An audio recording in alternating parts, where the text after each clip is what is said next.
Morning, this is Gracie Opulencer and I'm all about eccentric and opulent lifestyle.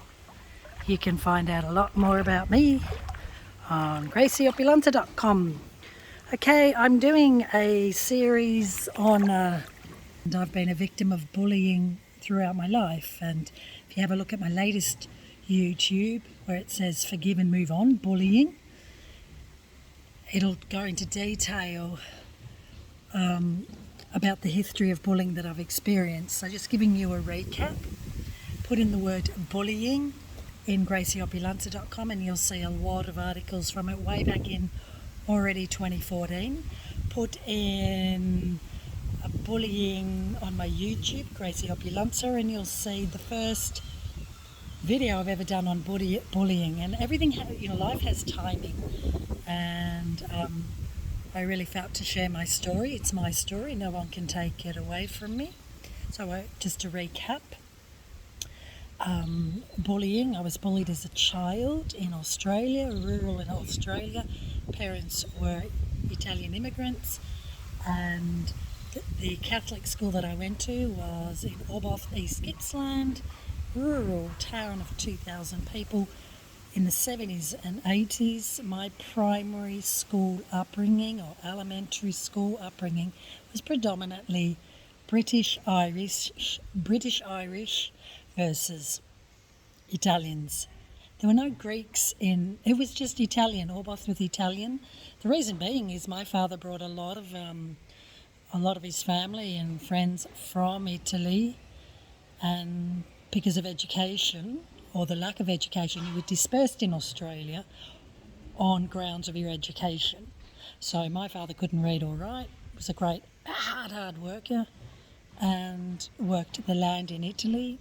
He left school at 7, so because he couldn't read or write or the lack of education, he was placed in rural areas of Australia that people didn't want to go, and it was really hard work. Australia wasn't developed. After the war, a lot of Italians went either to America or to Australia, and I'm speaking for Italians, right? There were a lot more Europeans, but I'll just speak on my testimony, on my family. So father, rural Australia, started working the land, and obviously Catholicism is strong in the Italian culture, so we went to an Italian school, a Catholic school, Orbost, rural Australia, East Gippsland. We were the minority. Got bullied because I was Italian, got bullied because of the colour of my hair, got bullied because of the colour of my skin. I'll say it again, the predominant kids, and there were about 300 to 400 kids in this school, were from Irish or British descent.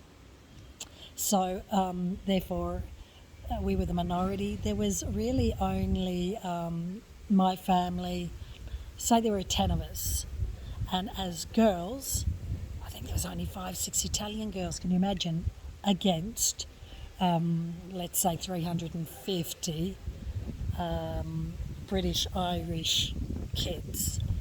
So we were bullied. Why do people bully? They bully in groups, in packs, because it's all about control, intimidation, about status, about feeling that they need to have a dominant power over you. That's why predominantly, even at kids, why do kids bully in the classroom, in the playground? I was a school teacher for many years.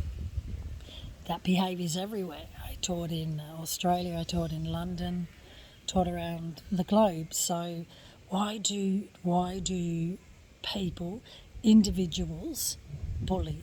Because of status, because of power play, because for me, I was a really vulnerable Italian girl. I didn't speak, I was really quiet, I was very fearful. Fear really dominated my home, fear dominated my learning, fear dominated my personality. And you cannot learn in fear-inputting environment.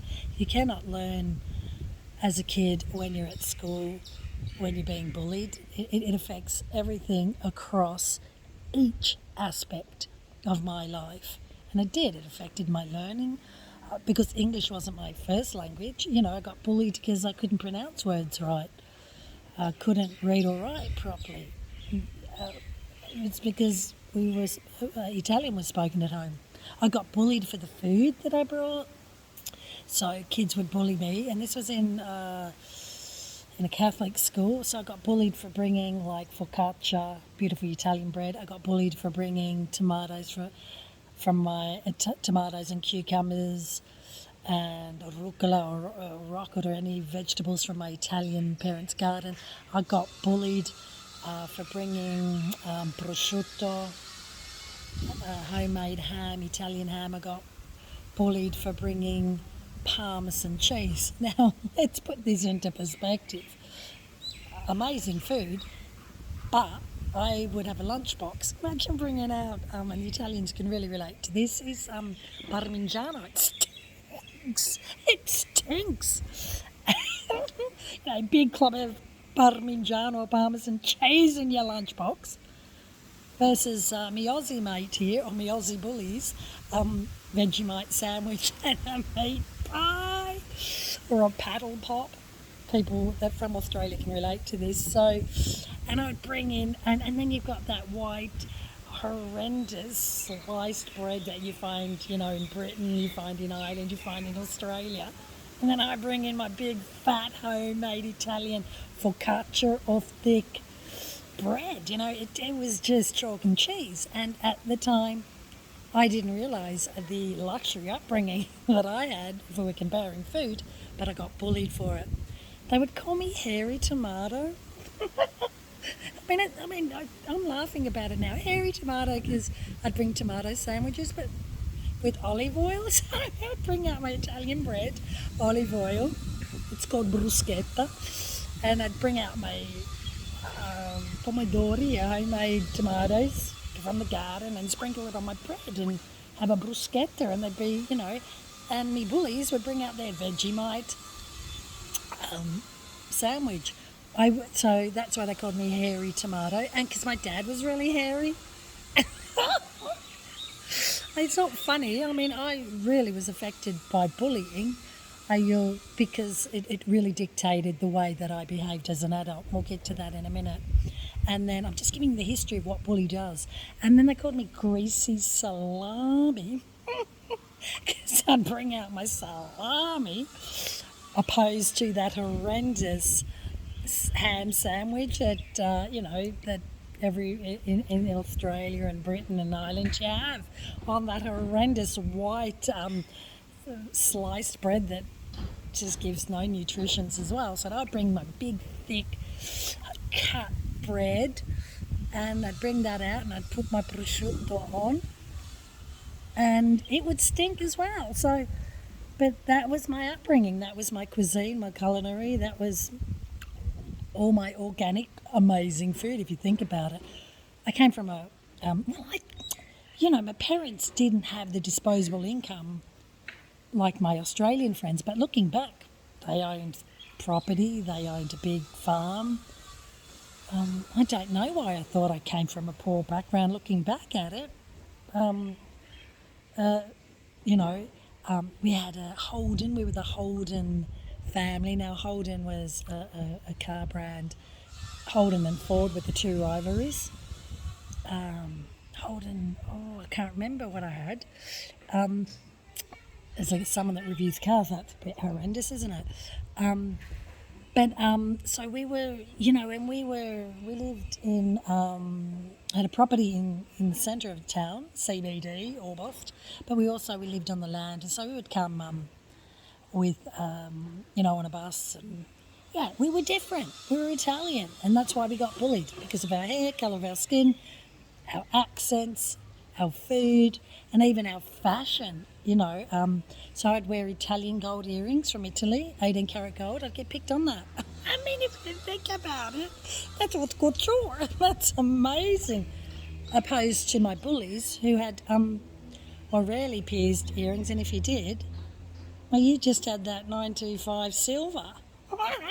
I'm the one with the Italian big gold and stones. If I really think about it, who was the one that ate incredibly well and wore amazing gold jewellery? Was me. But at the time I was a kid and I didn't know. I wanted to fit in.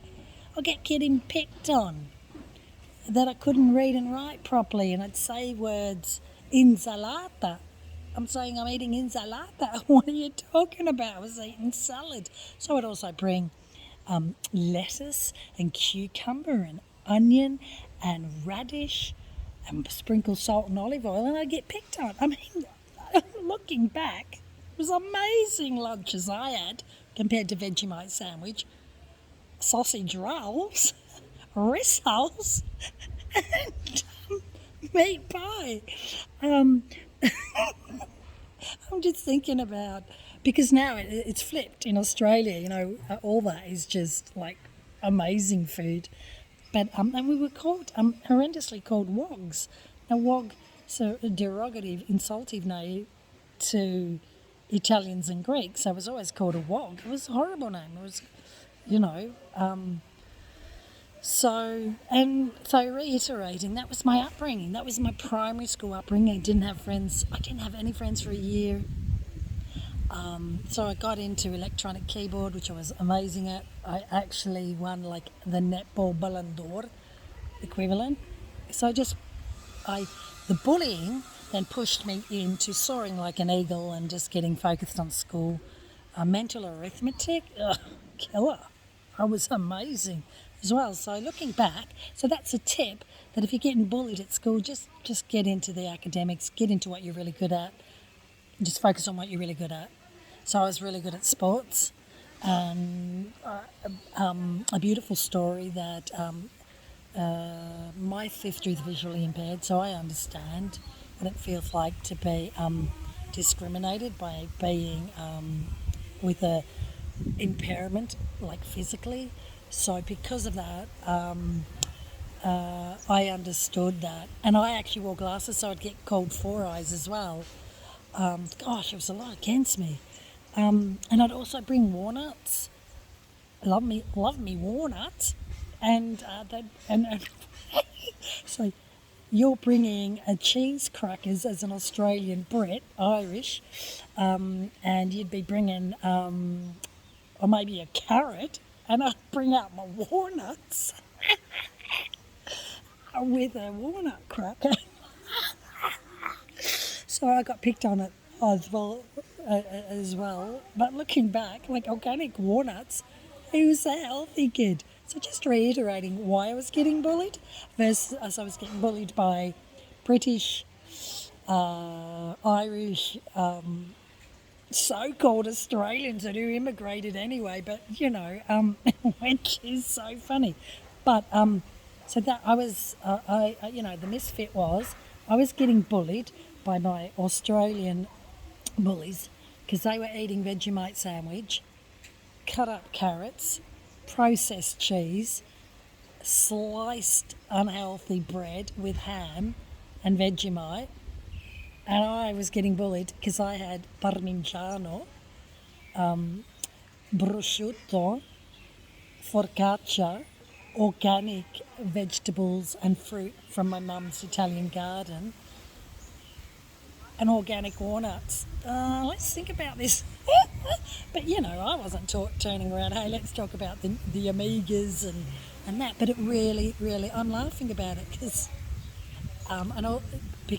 if you think about it, who really was the rich kid on colouring? And I'd also get bullied by wearing 18-karat gold earrings from Italy, while my Aussie mates or my Aussie bullies were wearing silver or gold, 9-karat gold. Gold in Australia is 9-karat, 18. So, but as a child, that's irrelevant because you just want to be accepted, you want to be friends. So what did that do to me? What was ingrained? What was the characteristics that was formed that transcended into my adulthood? Well, I became defensive, I became angry, I cried a lot, I felt worthless, I had no friends. I always had to come on a combat approach, I had to prove myself. So that's why I was really good at netball. Not bad at basketball, but netball was my thing. Great sprinter. I tell you why I became a great sprinter, because the bully's chasing you. You had to run fast. But I remember I won quite a lot of racing competitions in primary school against my bullies because I thought, well, I need to run, run, Gracie, run, Forrest Gump, run. So I became a great sprinter.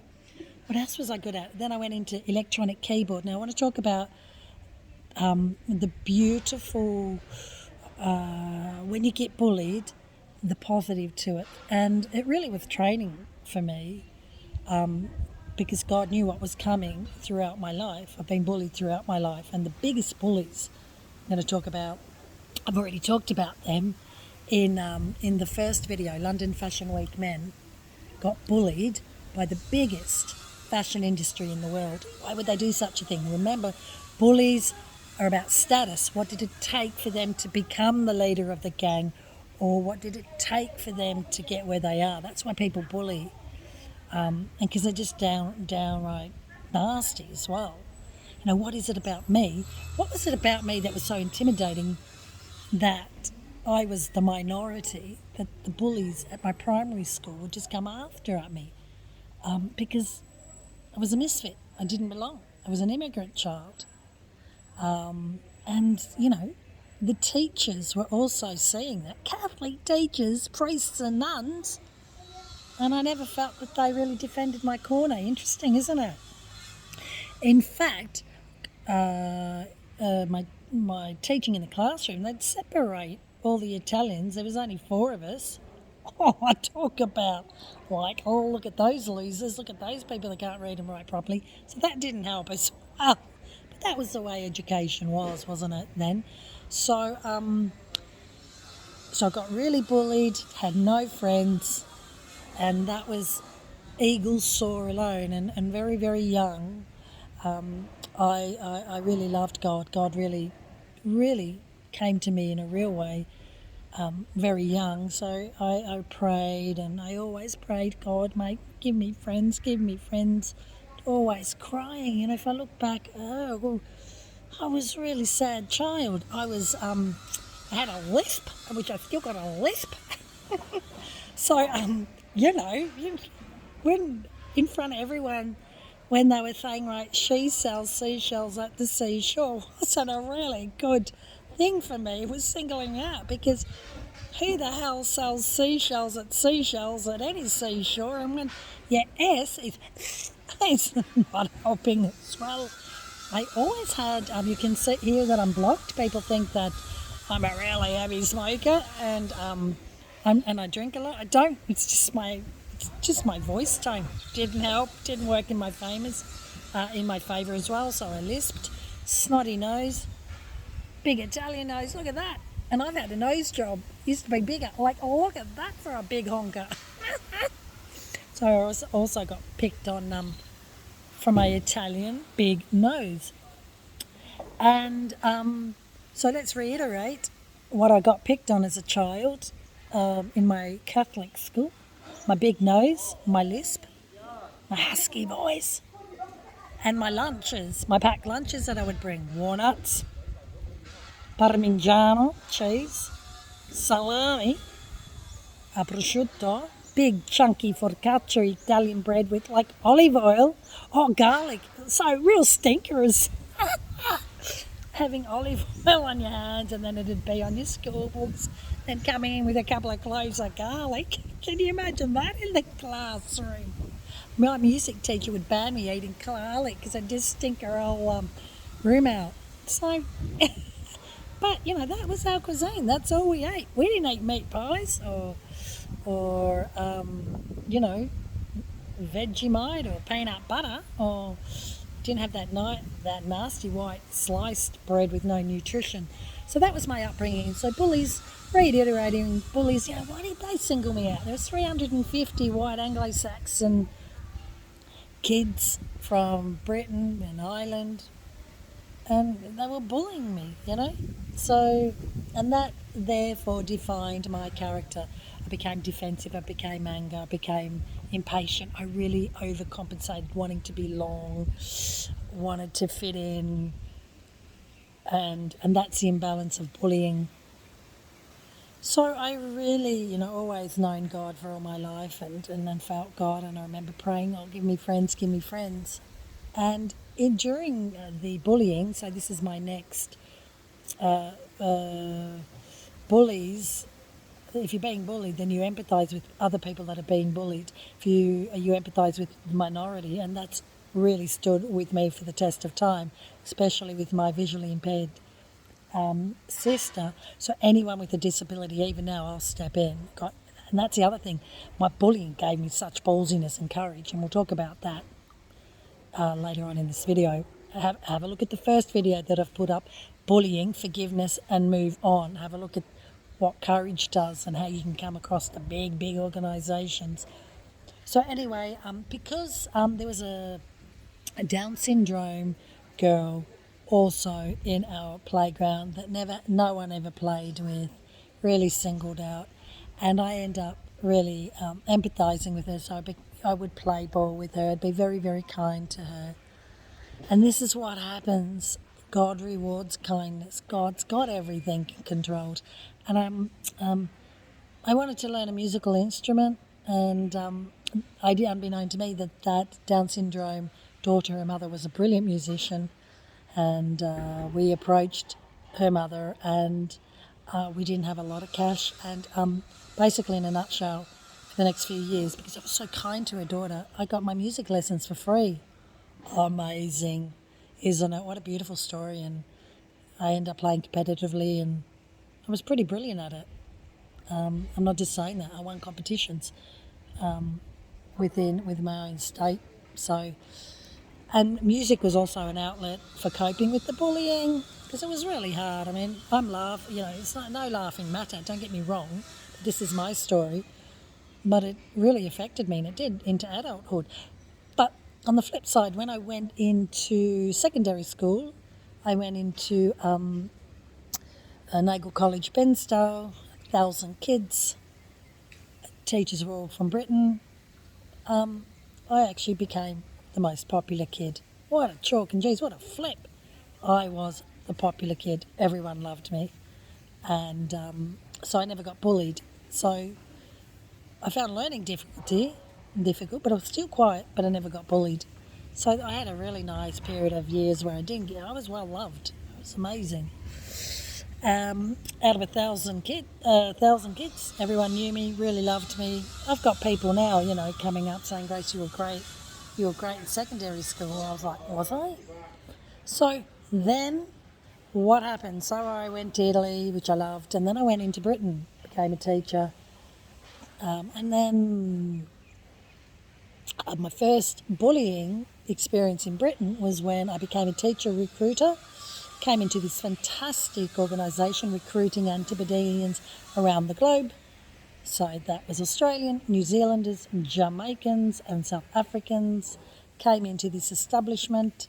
There was a lot of people that had been there for a long time in this company. Now the skill that I have is that I like to work smart, not hard. So I came into here and I realised that there was thousands of teachers being dispersed into central London, but there was a void of what you call business development, in that there was a void where teachers needed that aftercare, where teachers needed someone to come in and just see how they were going in the classroom in central London.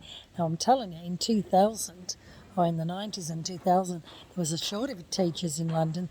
The schools were out of control. There were a lot of failing schools, and it was just carnage in central London when it came to education. So I did a proposal, and only 3 months into that company, I created a new job, and I got it, and I got a great pay rise, and well, that's when the bullying started to begin, because who's this woman just coming in? We've been here for years, and she's just come in, created her own job, and there you go. So I'll never forget that. I had the managers ganging up on me. Whoa, they ganged up on me. And that overwhelming sense of self-worthlessness and that sobbing. I started to cry. All that childhood bullying reared its ugly head. But I did an epic move. I actually Now, 90%, when people get bullied in an industry, 90% of them leave that toxic environment, and I was one of them. So I did. I ran from it. I thought, I'm not putting up with this nonsense. I did have my vengeance. I did confront the head of that organisation, saying this is what was happening. And they could see I was really, really good at what I wanted, but I already had another job to go to.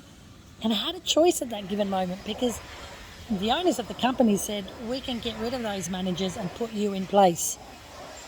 Do you know what? I really recognised instantly that these owners were bullies themselves. I thought, no, I'm getting out of here.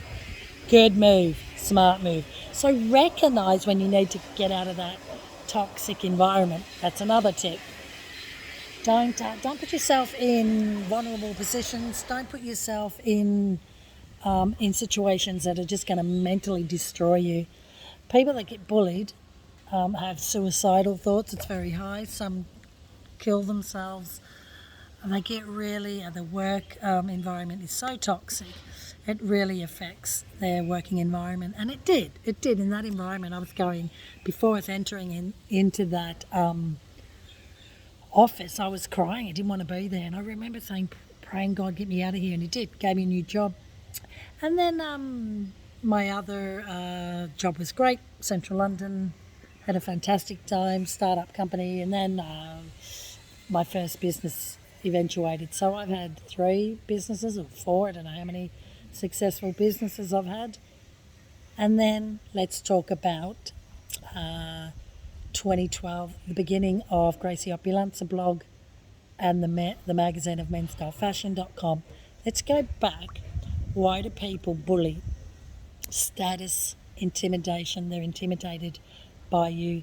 I always question why on earth, and I've had it throughout, even situations where you're, as press, getting into an event, people just turn on you. I think, what is it about me that I'm projecting that I get this armour up?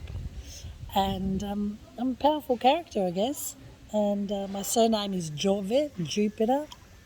So I recognise that I unravel feathers, and that's my God-given destiny. Anyway, any Christian, and Jesus got crucified on a cross, right? So as a Christian, you're always going to upset people's spirits. So I recognise that too.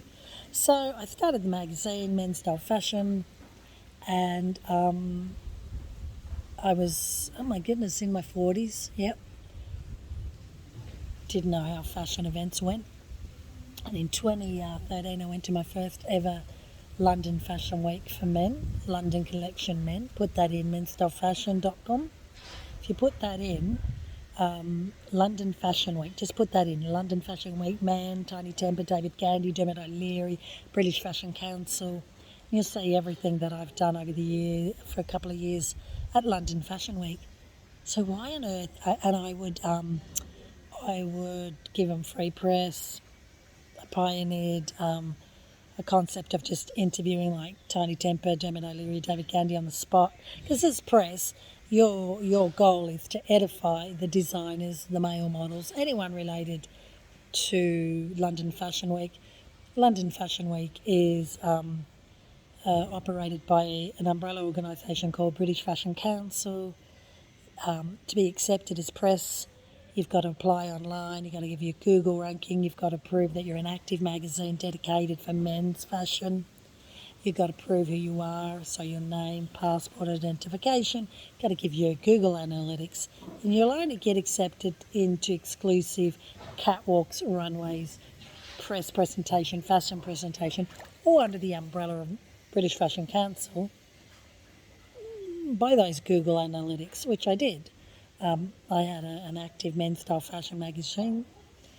So everything's got to be proved. You can't fake who you are. You can't fake your magazine. You can't fake your invites. You can't say that you're someone that you're not. Everything's proven. And you get a press accreditation.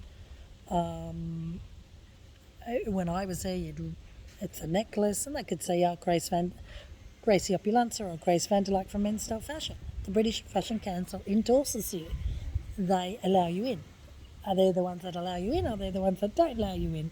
And then the the designers pay for the runways, for the catwalks, for the presentations. They pay for that. So they're really, really seeking as much influential free press as they can get.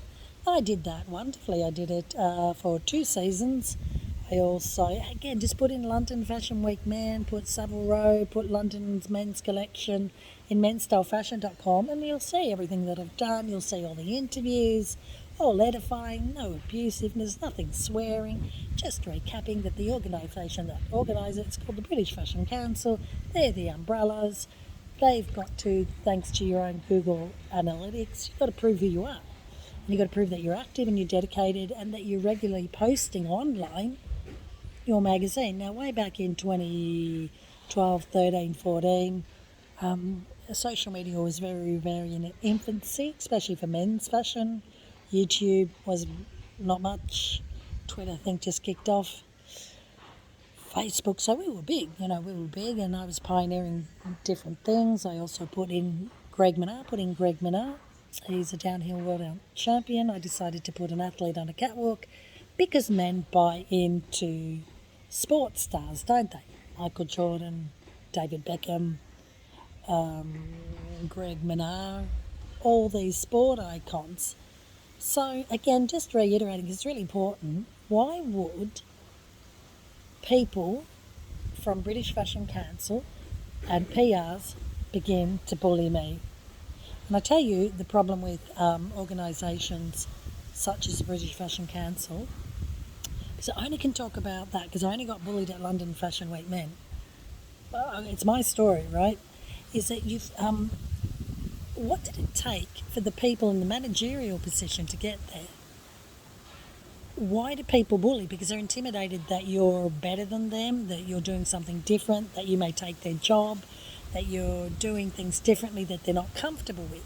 That's why bullies come at you. And just to give you an idea, I really came in on my own, maybe a couple of team members. Who was I? Just a start-up company called Men's Style Fashion. I'd never been here before. I just did interviews, got a lot of views, gave free press to British Fashion Council and all the designers and the male models. Who was I in the scheme of things? Got my press accreditation, got my invites from the designers. They loved me. Man, who was I? Why would particular individuals from the British Fashion Council and PRs, because there's PRs working through, infiltrating, getting all the catwalks done, why would they come at me? Why would they bully me?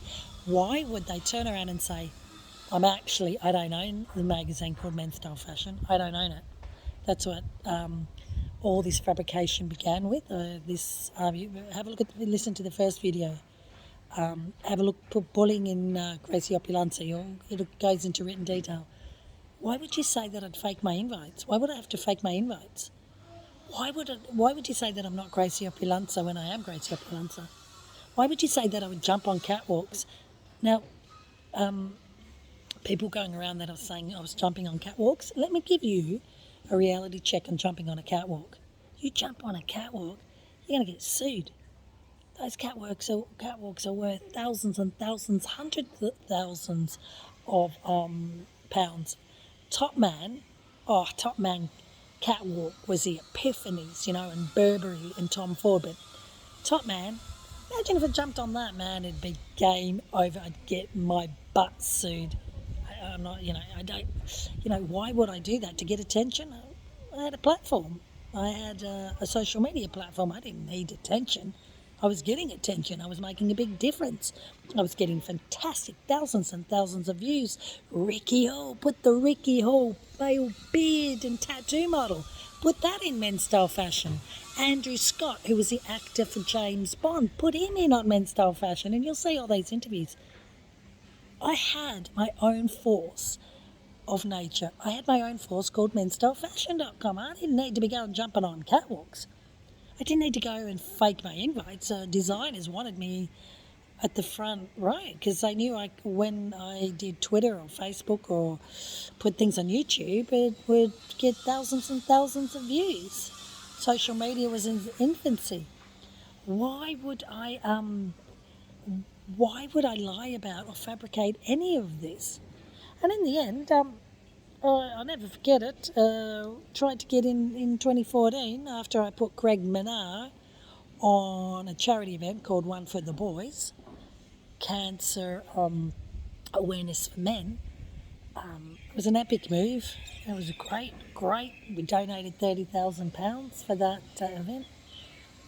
The next day I started getting bullied. So the people that I wanted to interview would say no, they'd ignore me, they didn't want me to interview them. I thought, no, what's going on? I had physical invites. You'd get physical invites back then. Apps weren't, didn't exist. Why was it? And then you'd line up and they'd look at me and go, I know you're not on the list, you're not being invited, but this is my invite from the designer. So I was on that list. So members of the British Fashion Council won't let me in. Security from the British Fashion Council, one individual had it in for me, because what happens when you get empowered as bullies, everyone comes at you. So he physically pushed me out of the way, why would you do such a thing? Why would you say jumping on catwalks? 2023, I asked the British Fashion Council, can you show me the video footage of where I jumped on catwalks? I really want to see it, because I tell you, that designer is going to sue my butt off. It's 2023, still waiting for that evidence. And then I get an email from the British Fashion Council saying I was banned for life. Banned for life. What are you talking about? I put in London Fashion Week Men, and you'll see everything that I've done out of my own time, money, innovation, all edifying, really supporting the British Fashion Council. I supported them over and over and over. Why would you do that? Why would you say that I jump on catwalks? Why would you say that I fake my invites? Why would you say that I would lie about my Google Analytics and lie that I don't actually even own Men's Style Fashion? And that's what individuals did, and it was game over.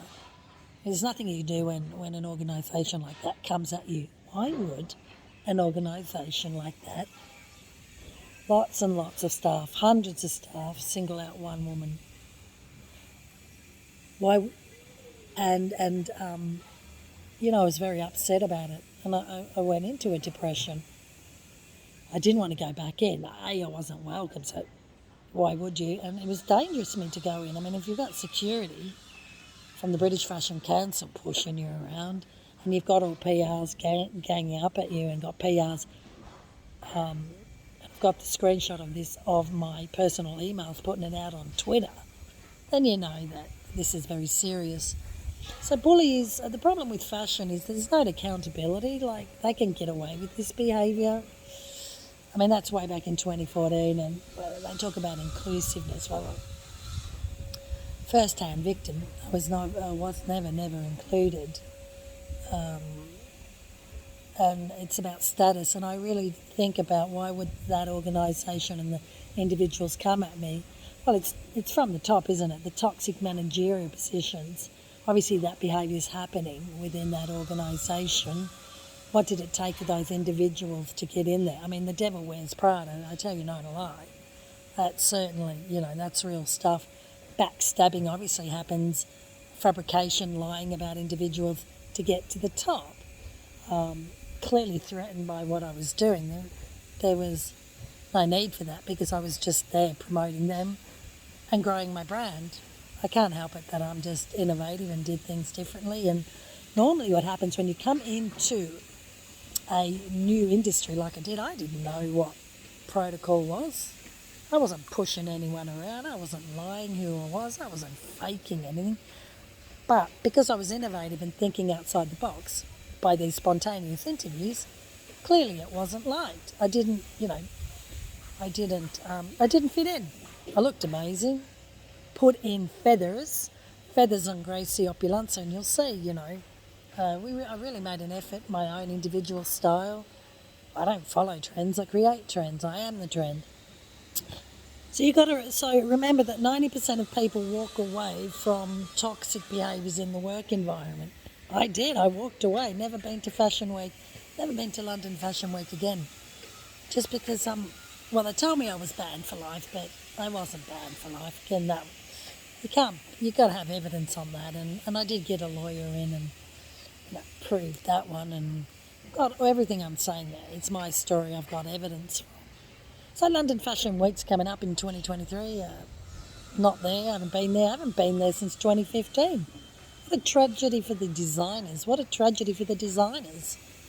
Because they really need all the press that they can get. And especially, men's fashion isn't like women. It's a harder task. It's hard work. Men just generally don't buy into fashion catwalks unless, there's something back to you. And now, because of influencers, my goodness, you don't need to buy your Vogue magazine anymore, do you? You don't need to attend these fashion weeks. People tend to these fashion weeks now because just want to be seen. The big influencers get paid a lot of money. It's all now, you can in real time see what's going on. It is fun. I highly recommend it, So that's my bullying story. I'm going to share many things. So what do we come away from this?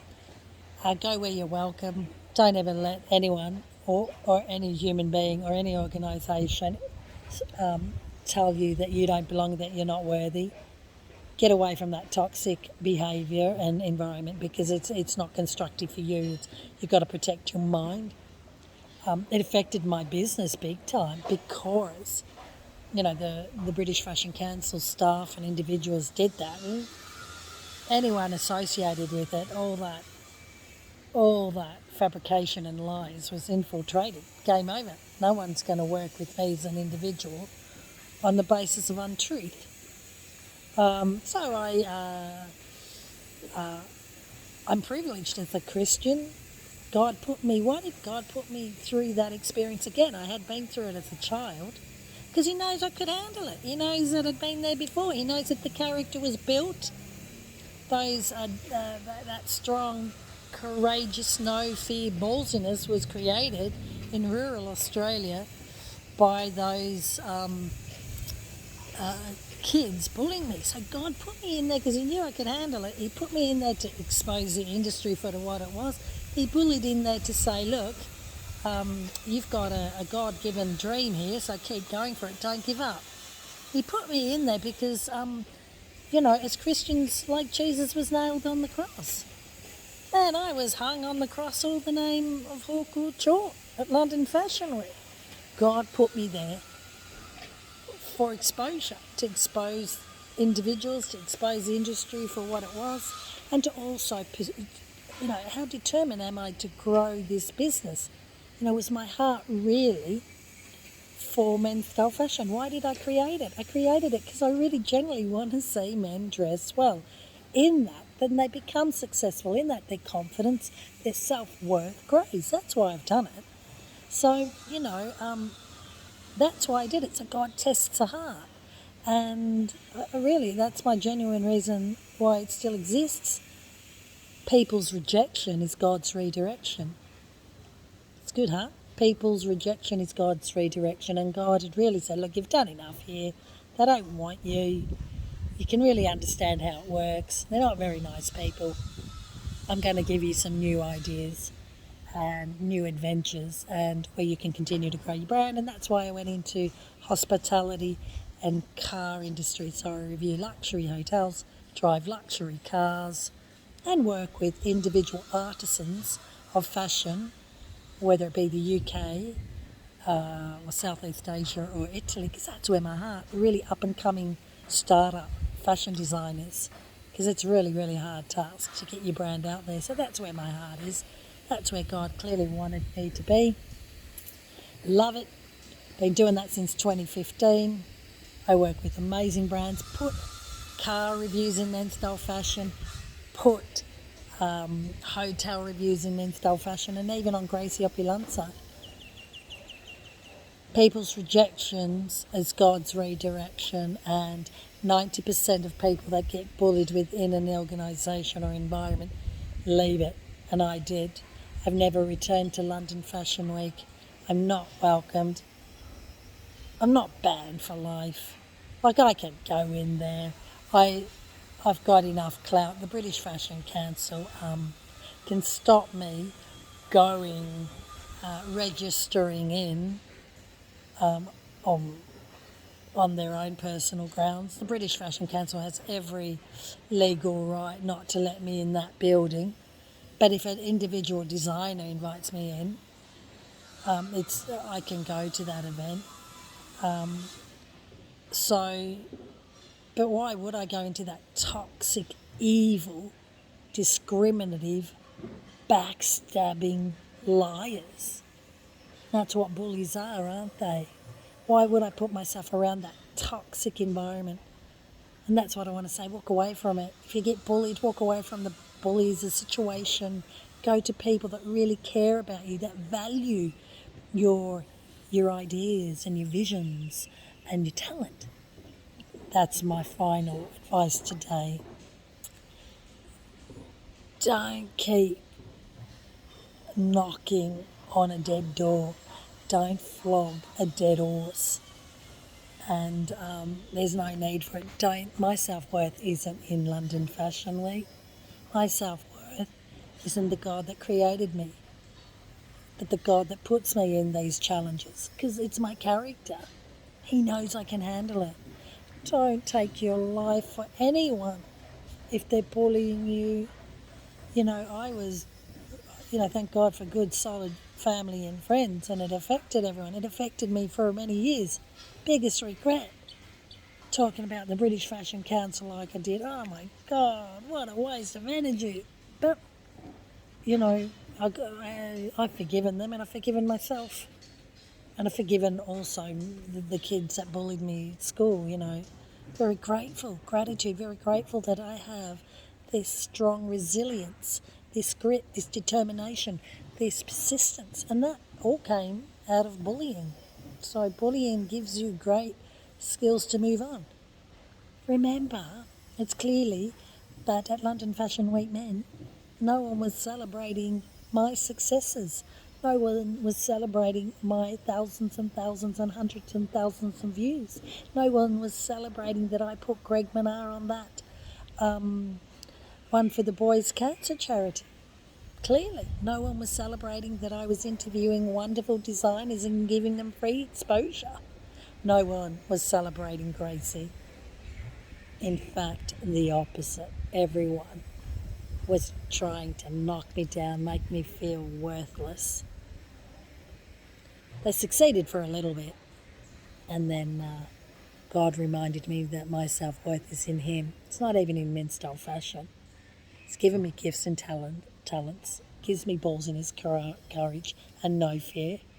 And He taught me that as a very, very young child, that eagles do soar alone. And I just turn to God and say, okay, I got no friends, help me out here. And that character was formed as a kid. And have I been bullied? Oh, I have been. There's an article I wrote about failure and rejection. What is the difference? I've been discriminated by the way I look in the industry that I work in, 100%. I know that. I'm very well aware of that. But you just keep persisting. Don't take no for an answer. Go to the next brand, to the next designer, to the next person. Keep presenting yourself, and the right people will work with you. In a couple of days, I've always wanted to work with this hotel chain, and they finally said yes. So see you in a couple of days. Imagine the biggest tragedy of what bullies are trying to do is to stop you and knock you down. Imagine when I walked away sobbing at London Fashion Week Men if I stopped growing menstylepassion.com. Don't ever give up, don't ever stop. The tragedy that you will allow a bully do is to stop the very thing that you love, allowing bullies to just paralyze you. Never give up. That's the biggest tragedy of everything. And thank God I didn't give up. My goodness, and that's down to God and the courage and the no fear and the boldness. That's down to bullying, training the character as a young girl who still loves her salami, parmigiano, pasta, focaccia. See you in Italy. I'm not crying. This happened in the first video. Every time I talk about it, bullies grab you by the throat and try and silence you. And this happens every time I do a YouTube video on bullying. Better go. That's trauma and stress. You gotta forgive people, because unforgiveness will kill you in mental and physical health. And I'll leave you with this. Whoa, that's not tears. This is emotional release. My music teacher, I was 21 years old, was a very unforgiving woman. Because of her daughter's disability, she was never accepted in the parent and mothers group. And I know that because she'd always share with me. And she grabbed my hand at the age of 21. I was 21. She was just in her 50s. Died in 3 weeks. She got diagnosed for cancer and died 3 weeks later. You know what she said to me, and I'll never forget it? Because she'd always share with me how the parents and family groups would never invite her and her daughter to birthday parties because her daughter was with a disability. I know what that feels like, because I never got invited either. She grabbed my hand. I was 21 years old. I'll never forget it. She said, "Gracie, my unforgiveness has brought me to an early death." I'll say it again. "Gracie, my unforgiveness has brought me to an early death." She never gave those parents and those people that picked on her daughter. And forgive, and I forgive the British Fashion Council and all those staff members.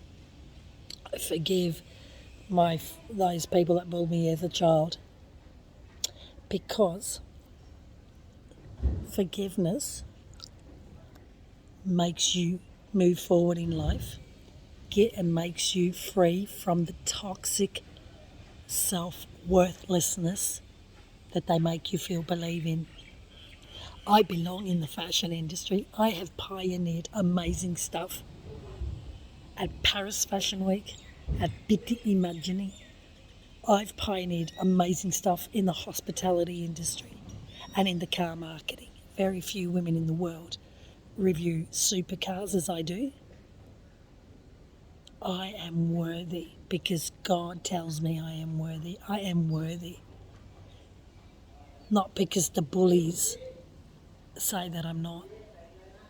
And I forgive them, because in forgiveness, it's why I've been successful and continue to be successful. It's why the brand still exists in 2023. Forgive people, forgive your bullies. And because it comes out in your body.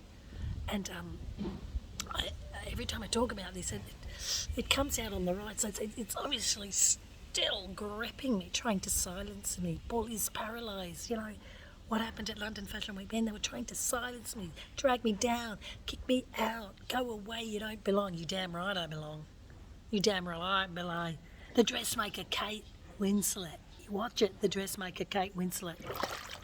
She comes on that, ironically, that rural Australia. And watch that film, I can really relate to it. And I love what she says in her Dior. And forgive. Christianity is the only religion in the world that teaches forgiveness, and damn, it's hard. It took me a long time to forgive London Fashion Week and the individuals. You nasty bullies. But hey, I went away, and my final tip to the bullies, went away and grew my brand bigger and better. And I'm proud of that. I didn't do it because of them. Partly that was the drive. I did it because I love what I do. And I just really want to see men dress very, very well. It's really important, guys. See you in, oh my God, I'm so excited. See you in Milano in less than 10 days.